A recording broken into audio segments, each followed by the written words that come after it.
कल कैबिनेट मंत्री हरक सिंह रावत का बड़ा बयान सामने आया। हरक सिंह का कहना है कि वो बीजेपी को न छोड़ने का वचन दे चुके हैं, लेकिन वचन के साथ हरक सिंह रावत ने एक शर्त भी जोड़ी है।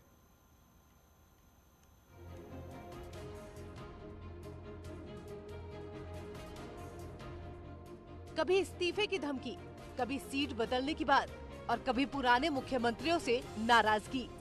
बीते कुछ महीनों में कैबिनेट मंत्री हरक सिंह रावत की इसी बात को लेकर चर्चा रही है और इसी बात ने राजनीति में इस चर्चा को जन्म दिया कि हरक सिंह रावत बीजेपी छोड़ कांग्रेस में जा सकते हैं। लेकिन अब इस सवाल और चर्चा पर हरक सिंह रावत ने फुल स्टॉप लगा दिया है। उनका कहना है कि वो बीजेपी के बड़े नेताओं को बीजेपी में बने रहने का वचन दे चुके हैं और ये बात वो पार्टी के टॉप नेताओं से कह चुके हैं, पर वचन की एक शर्त भी है। मैं वचन का बहुत पक्का हूँ। मैंने अमित शाह जी से बातचीत हुई है, नड्डा जी से बातचीत हुई है, धामी से बातचीत हुई है और मैंने प्रधानमंत्री से बातचीत हुई है। मैंने उनको आश्वासन दिया है कि मैं नहीं छोड़ के जाने वाला हूँ।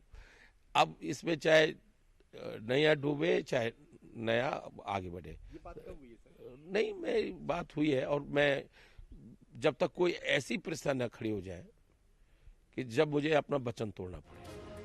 तो सवाल है कि हरक सिंह रावत आखिर किन हालात की बात कर रहे हैं? 2022 में अपने मन मुताबिक सीट मिलने की या फिर अपने करीबियों को टिकट दिलवाने की? और उससे भी बड़ा सवाल है, क्या हरक सिंह रावत के वचन का सम्मान रखने के लिए बीजेपी हालात नहीं बिगड़ने देगी? वहीं कांग्रेस का कहना है कि उनके पुराने नेता चाहे कुछ भी कहें, लेकिन वो बीजेपी में कंफर्टेबल नहीं है। सिंह जी की क्या बात हुई क्या नहीं हुई अभी तो हरक सिंह जी बता पाएंगे और मैं समझता हूं कि वो अपने आप को भाजपा में सहज नहीं पा रहे हैं, इतना मैं पुरजोर तरीके से कह सकता हूं। कैबिनेट मंत्री यशपाल आर्य के कांग्रेस में जाने का मैसेज बीजेपी के लिए ठीक नहीं रहा। ऐसे में जिस वचन की बात हरक सिंह रावत ने बीजेपी के शीर्ष नेताओं से की है, उस वचन ने साल 2021 के आखिरी दिन बीजेपी की टेंशन जरूर कम की है। न्यूज़ 18 के लिए देहरादून से दीपांकर भट्ट की रिपोर्ट। देहरादून में रायपुर विधानसभा सीट पर बीजेपी संगठन में मची रार थमने का नाम नहीं ले रही है। रायपुर सीट के पार्टी वर्कर्स ने बीजेपी प्रदेश कार्यालय पहुंचकर विधायक उमेश शर्मा काऊ और प्रदेश संगठन के खिलाफ प्रदर्शन कर धरना दिया। आक्रोशित पार्टी वर्कर्स का कहना था कि विधायक के कहने पर पार्टी नेतृत्व में बिना राय मशवरा किए विधानसभा के 3 में से 2 मंडलों में अध्यक्ष होने के बावजूद अचानक कार्यकारी अध्यक्ष नियुक्त कर दिए। उनका कहना था कि विधायक काऊ अपना पैरेलल संगठन चला रहे हैं। कार्यकारी अध्यक्ष बनाए गए दोनों लोग भी कांग्रेस से आए हुए उनके कार्यकर्ता हैं।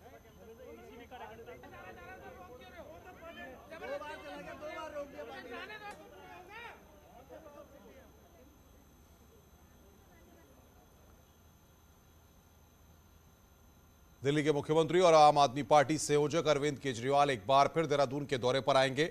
3 जनवरी को केजरीवाल दून पहुंचेंगे और परेड ग्राउंड में जनसभा को संबोधित करेंगे। उत्तराखंड दौरे पर पहुंचे दिल्ली के मंत्री गोपाल राय ने इसकी जानकारी दी।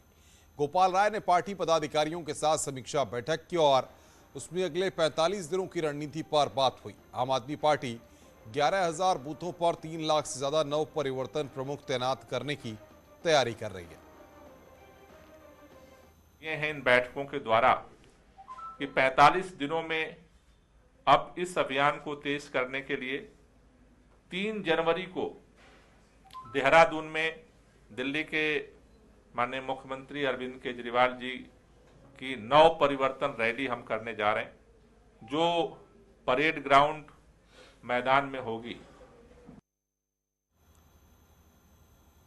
हरीश रावत द्वारा प्रदेश में अवैध खनन के आरोपों पर केंद्रीय मंत्री अजय भट्ट ने पलटवार किया है। रुद्रपुर पहुंचे अजय भट्ट ने कहा कि हरीश रावत ने सीएम रहते हुए पूरे प्रदेश को खनन में बेच दिया था और आज बेवजह आरोप लग रहे हैं। सीएम धामी ने खनन पर सख्ती लगा रखी है। यदि कहीं अवैध खनन हो रहा है तो बताएं। अब मेरे समझ में ये नहीं आ रहा है, जिन्होंने सारा प्रदेश को उस समय खनन में बेच डाला, वो आज कैसे आरोप लगा रहे हैं? कहाँ पर हो रहा है? आप आगे आए ना, कहीं पर हो रहा है तो। मुख्यमंत्री जी ने बहुत शक्ति करी हुई है इस समय और बहुत अच्छा काम हमारी सरकार कर रही है।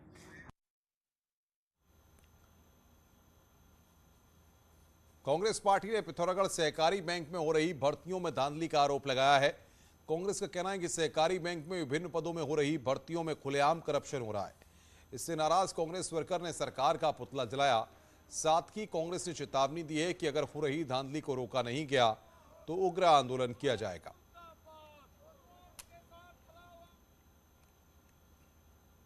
देखिए, सहकारिता विभाग में कई रिक्तियां निकली थी जिनको लेकर बेरोजगार नौजवानों ने पिथौरागढ़ में अपना पर्चा भरा था। उन्होंने साक्षात्कार भी दिया है, लेकिन जिस तरह से फीडबैक आ रहा है यह साफ साफ हो रहा है कि इसमें बड़े स्तर पर भ्रष्टाचार हो रहा है।